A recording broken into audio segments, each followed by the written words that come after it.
Welcome back and thanks for joining me once again. As you know, my name is Matt and here we are in my shop. Well, it's the garage. I kicked the wife's car out. I'm using it as the shop, but here we are nonetheless. And today I'm going to talk about a little bit of the maintenance I'm about to be doing on my boat. And this is going to be especially important to anybody who is considering buying a used boat or has recently bought a used boat. But I'm sure many of you will still find some of this information useful. So we got a lot more to cover. Let's get after it.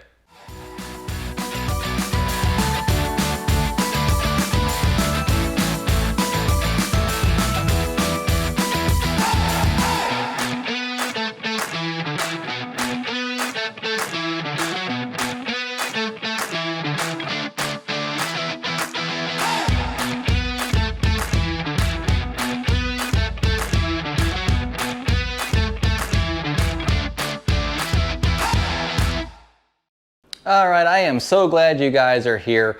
This video is something that I think a lot of new boat owners, especially if you're in the market of buying a used boat or just took possession of a used boat, should hear. And I wish when I was starting my boat buying process, somebody would have had this conversation with me, because it would have saved me a lot of headache and aggravation down the road. But unfortunately, I did have to learn through the school of hard knocks a couple times before what I'm about to tell you kind of became a routine practice. So if you guys have been following my page at all, you know that I just recently purchased a 2014 Boston Whaler 250 Outrage, and it has a pair of L4 series 200 horsepower Mercury Verado outboard engines. Now these are my first Mercury motors that I've had. Well, I did have one Mercury before, but it was a two-stroke. These are my first four strokes of this caliber. So I am learning a lot as I go as well. But let me just say, when you're in the market of buying a used boat or buying anything for that matter, your emotions are really elevated.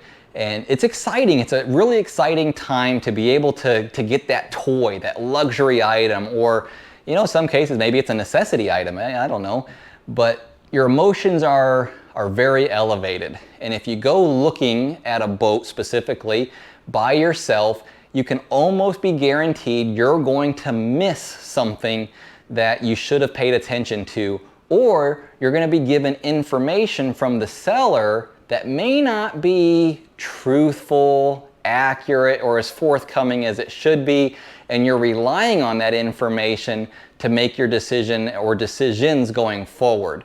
So just recently, a buddy of mine, he was in the market for a new used boat for himself, and he has been around the water a lot longer than I have. So this is a guy that knows his stuff inside and out, upside down and backwards, and I volunteered, hey, let me come with you. I've got some different diagnostics things we can go through and really make sure that the purchase that he's making was a good one. And he did buy the boat at the end of the day, but on our ride back home, he did make the comment, I'm really glad you came with me, because had you not been there, I would have missed certain things. And then once he came down off that excitement of buying a boat and got to spend some just quiet time with the boat, he would have found those deficiencies and been upset about them. But because he knew about what he was getting into at the beginning stages of it, it saved a lot of that frustration later because he knew what he was getting into. So for me, I just recently bought that 2014 Boston Whaler, and this was what we had done. There was a marine survey done on the boat. So we knew that everything from the stern forward was in tip-top shape. We had service records, we had all the logs, and so I had no doubts that the engines were going to be in good shape. Prior to this boat though, I wouldn't have had that same feeling based on some of the people I was buying from. So these are the steps that I took when buying a used boat, and this is what I would recommend to you. As soon as you get it, make sure you change all your fluids. Even if the seller says they were just done, which that was the case in mine. He said he just did the 300-hour service at 230 hours, and I had no reason to not believe him in this case, but change your fluids, your oil, your gear oil, change your filters, change your spark plugs, your thermostat, your belt. On the older boats, make sure you're doing the fuel lines, the primer bulb, the water separator filter, or put one on if it doesn't already have one on while you're going through everything else. Because the last thing you want to do is be 20 miles offshore and all of a sudden you realize that water pump the seller said that they changed wasn't really changed, and you just fried your motor. And now you got to call the tow company and sit and wait, or any number of, have a grumpy wife on the boat and upset kids, or a storm's rolling. You just never know.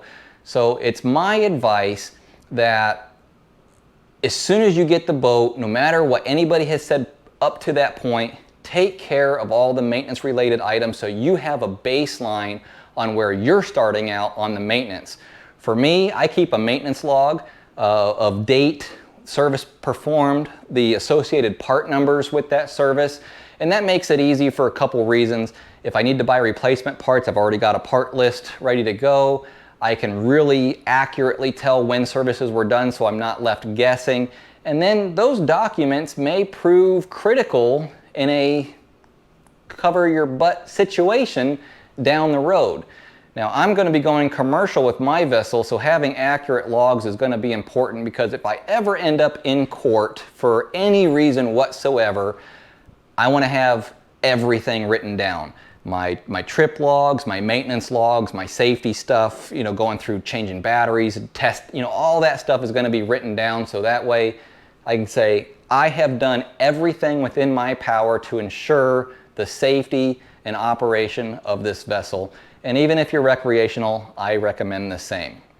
So the fortunate part is this level of service really only needs to be done once a year. Some stuff can go a little bit longer, but for the average boater, that once a year annual service is what you're looking for. On the Mercuries specifically, there are 2 levels of service that I need to pay attention to for a little bit. Every 100 hours there's a service that triggers, and every 300 hours there's a service that triggers, and they just add a little bit more parts to that service level. The good news is you can do most of this stuff yourself without having to hire a mechanic. Everything that you see on the table here requires basic hand tools, basic knowledge of how to do oil changes and things like that. It's really basic mechanical work, and you don't need to have any of those special tools.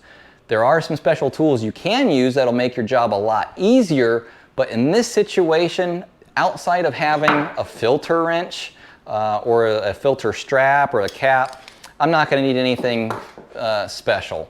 And YouTube is a great resource if you're trying to learn how to work on your specific outboard, because if it's been done, somebody's obviously filmed it. So I'm not going to bore you with all the how to do all the changes, more of the what to look for, what to be mindful of, especially if you're just getting fresh into your very first boat, or you're buying any used boat for that matter.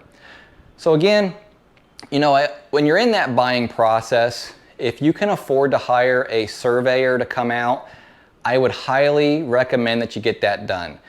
In this case, it's probably right around $1,400 to have that done for a 25-foot boat. You can get guys that are more expensive, some guys that are cheaper. They all use different types of imaging scanners and how they look for water in the hull. I mean, there's all kinds of different things out there. So research who you're going to have survey, get the survey done, bring a mechanic along that you trust or you've established a relationship with to go through that motor, because in my opinion, if you're spending any amount of money, you want to protect that investment. But when you start hitting that $10,000 and up range, I think it's well worth the investment to pay somebody to really ensure you're getting what you're paying for and you don't have any surprises down the road. In my case, everything was perfect, and that was a double-edged sword too, right? Because everything was perfect, there wasn't any wiggle room on the asking price. On some of those older boats that I've had in the past, when I'm able to go, hey, your compression is low, you've got dirty oil, all these different things that I was able to spot on the fly, I'm able to say, you know what? I don't think your boat's worth $10,000. It's probably closer to $7,500, and then I put the difference in to bring it up to that $10,000 value. So, just having the peace of mind of doing it yourself, plus having that bargaining chip, I think goes a really long way. So again, I'm working on my L4 Mercury Verado Outboards. This is very similar to the L6 series, which is just a 6-cylinder version, the newer models, the L6 Verados. It's pretty much going to be the same service intervals, 100 hour, 300 hour, and then your big ticket items come a little bit later. So we're going to drain the oil out. That's going to be the first step we do on this outboard, is follow the procedures of draining all the oil out, so that way we can drop the lower unit and not have engine oil going all over the ground. Before we drop the lower unit, we're going to go ahead and drain the Gearcase oil, and I'm going to do that while the lower unit's still on the motor and on the boat itself, because at least on mine I get a little bit of negative trim where the engine will actually tilt up into the boat, and when I go to drain the lower Gearcase oil, that gives that downward slope to allow all this to drain out. If I were just to unbolt it and set it on my lower unit stand, it's going to be perfectly level and it's not going to drain out. So I'm going to drain the oil, tilt my motors fully tucked, drain my lower unit oil, and then I can go ahead and unbolt my lower unit to change out the water pump. There's a couple pieces in here.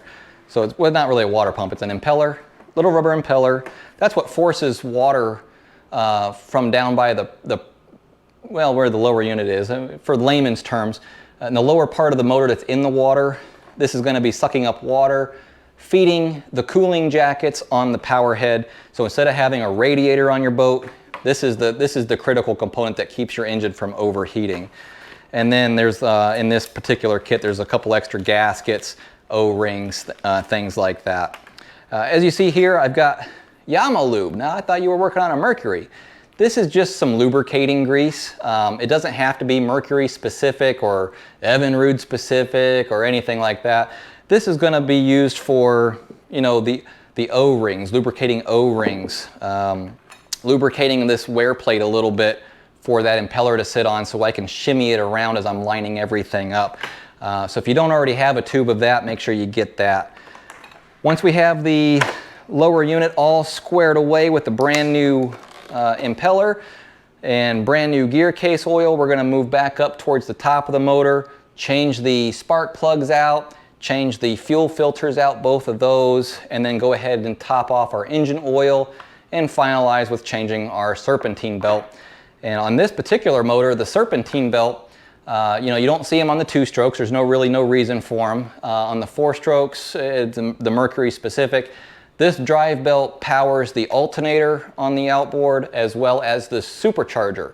So it's really important that you keep a spare set of these too, because I've heard from, you know, Sea-Tow and Boat US, or the towing companies, that a lot of times they're going and getting called out for a dead in the water boat because their belt broke. And all they do is they run to the parts store, bring a belt out, and charge them for the service.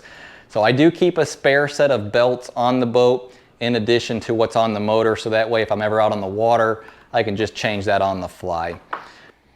Okay, so let's do a cost breakdown so you have a little bit of a better idea of what it's going to cost when you do your maintenance. We'll kind of go through this right off the receipt, and these are typical prices you're going to see across the board. Now, one thing to note is generally you can get your 100-hour service items and your 300-hour service items in complete kits. So you just order one part number and it's got everything inside the box that you would need.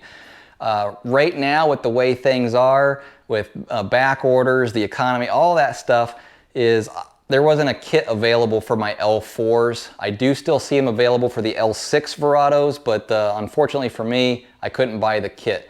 And that's okay, because my local parts supplier had everything I needed in stock, and there was really no price difference between piecing it all together versus buying the complete kit, so it kind of worked out. So spark plugs on these Verados, they do require iridium spark plugs. It's kind of an atypical plug. You can get them at the auto parts store. I had to do a special order at Advanced Auto Parts. They were able to get me 8 of these in stock so I could have a set of spares. These came from the boat parts store, and they were the same price, so it didn't really matter if I went to an auto parts store or to the boat parts place. I was able to use a discount on Advanced Auto Parts where I couldn't use a discount, so there is, you know, some advantages there. These guys are $17.99 a piece, so times 8 of these, $143 to change the spark plugs. Now you're going to do these spark plugs on the 300-hour service, not the 100-hour service. The gear lube wasn't terrible. Gear lube is about $19 a quart. I needed 3 quarts, and that takes care of both motors. The fuel filter, the inline fuel filter was $17.90, so times 2 is $35. I did pick up this. This is the T-valve for where the flush port connects to on the outside of the cowling, and this is the main water feed lines into the water jackets to cool the block. These things are pretty cheap. These are $19.83 a piece, but they're very problematic for some reason. I already ran into an issue on mine and I was able to resolve without having to replace it, but I wanted to have a couple spares just in case. So if you can imagine, this sits on the top of the motor. There's a big water line that goes to the right side, a big water line that goes to the left side of the engine, and then off the bottom is where there's a smaller hose that goes to a hose bib so you can flush the motor topside without having to put the muffs on. And inside of here, there's a little valve. It lets water in from the flush port, but while the engine's running and water circulating, it doesn't allow it to go back down and out the flush valve. So what happened on mine is on the flush valve, there's a little gasket similar to what you have for your garden hose attachments. And that thing started to break down a little bit. And so the little pieces of rubber were unfortunately getting fed up into this and through the cooling jacket. And luckily those things will all come back out. They'll all come back out. But what it did is it got stuck in here. So when I was running the motor with the flush port closed, it was still spraying water out. And I want to make sure that you have full water flow through the cooling jacket and you're not losing any PSI or volume out of that. So I was able to luckily just kind of tap on this and it rattled everything loose. But things like seagrass, sand, other debris that gets sucked up, that can find its way down into here eventually and cause that little one-way valve to stick and you'll be leaking. There is a simple trick to that you can get by with, put a quarter in the end of the flush valve and that'll stop the water from bleeding back out. But since these are kind of a common problem on the Mercuries, I went ahead and picked them up just as spares. I'm not going to be changing them on this service. So $18 on those, or $20 on those, $20 each. A couple clamps, those are just a couple dollars. And let's see, the Impeller Pump Kit. Now they do make 2 kits. They do make a complete repair kit, which comes with a couple other components. This one is just the impeller, the gaskets, O-rings, and wear plate. That kit there is $69, so times 2. The Verado oil filters, so that's actually the cheap item. That's $10.42 for that. The fuel filter assembly. That was this guy here, if you remember. That's the internal fuel filter. That one is $52.58 each. The thermostat housing, now this is a really big ticket item. This gets done every 100 hours. So your oil, gear oil, filters, and thermostat is every 100 hours. Or for most people, once a season. $178 for this, and that's times 2. And I was in the auto parts field for a little while, and I knew that, when everything comes as a single unit, it is going to be more expensive. The days where you could just replace just the thermostat, even on your cars, a lot of times the thermostat is integrated into a housing and they're not able to be separated. And unfortunately, they're a lot more expensive. So $178 for one of those. The oil, not terrible. This is Quicksilver brand, which is compatible with the Mercury stuff. It's 2540 synthetic blend. This is $40 a gallon. And it's not terrible. The previous owner was running AMSOIL full synthetic 2540. And I was going to be at about the $300 range just on oil, so not quite that much, but it was a lot. I'm at $120 for this oil versus well over $200 for the AMSOIL that I'm changing every 100 hours. Then we have the little bit of lubricating grease, $7.80 there. You can use any lubricating grease that you want. I think I've got everything. If I missed anything, let me know in the comments and I'll be sure to respond and let you know what the prices were. But for my setup, to do 2 engines on a 300-hour service, $1,184.99 just to make it nice. So about $1,200 to do this 300-hour service. It's not terrible, but you got to understand when you're buying a boat, you're going to have ongoing costs. You know, fuel is an ongoing cost, your maintenance ongoing cost, marina fees, launch ramp fees, pump out fees, registration fees, you know, insurance, all that stuff adds up. So just as long as you're fully aware of it. And of course, if you're doing a single outboard, that price is going to be about half. And if you're doing trips, quints, or or quads, then obviously you already know what you're getting into. The alternative was I was going to be spending close to $3,000 to have somebody else do this. It was about $2,700 of the quotes I was getting plus taxes on top. So it's well worth it for me to go ahead and do this service. And again, if you're buying a used boat, go through it with a fine-tooth comb. When in doubt, call for help or go ahead and replace or repair what you think you need to replace so you have your own peace of mind. If you have any questions or comments for me, please put them in the comments below. Also, if you enjoy the content I'm bringing you or you have any suggestions on how I can improve, please drop those down below as well. And as always, hit that subscribe button, hit that like button so that I can grow the page and reach a broader audience. But we still have a lot more to go until I get commercial, so let's get after it.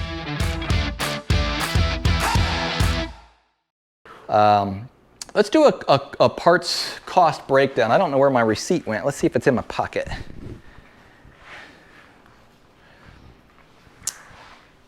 It's behind me, of course, where I didn't want to have it.